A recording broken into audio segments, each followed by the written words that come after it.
আজি মোৰ ছোৱালীৰ ৩য় বাৰ্ষিক জন্মদিন। এই মাত্ৰ মই কাৰোবালৈ ফোন কৰিব লৈছিলোঁ। ফোন কৰিব লওঁতে ফেচবুকটো খোল খাই গ'ল। কাম কৰি আজৰি পোৱা নাই, মোৰ ওচৰত ফোন কৰা নাই, ট্ৰাপ হৈ আছোঁ। 8টা বাজিছে এতিয়া, কামৰ পৰা আজৰি হোৱা নাই মোৰ মানে। তো ফেচবুকটো খোল খাই গ'ল। খোল খাই গ'লত পষ্ট এটা আহিলোঁ আমাৰ মুখ্যমন্ত্ৰী মহোদয়ৰ।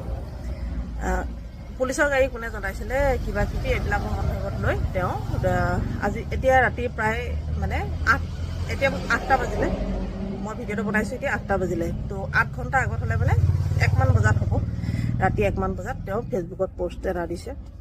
পুলিচৰ গাড়ী কোনে জ্বলাইছিলে তাক মানে ধৰি পিনি জেলত ভৰাইছে।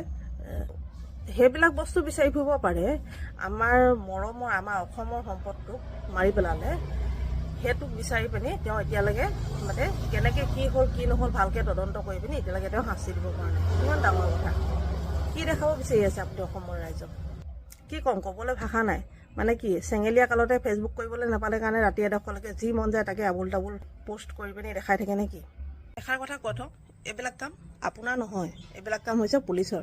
পুলিচে তদন্ত কৰিব, পুলিচে তদন্ত কৰি পিনি কাক কি ক'বলগীয়া আছে ক'ব। এজন মুখ্যমন্ত্ৰী এইবিলাক কাম নহয়।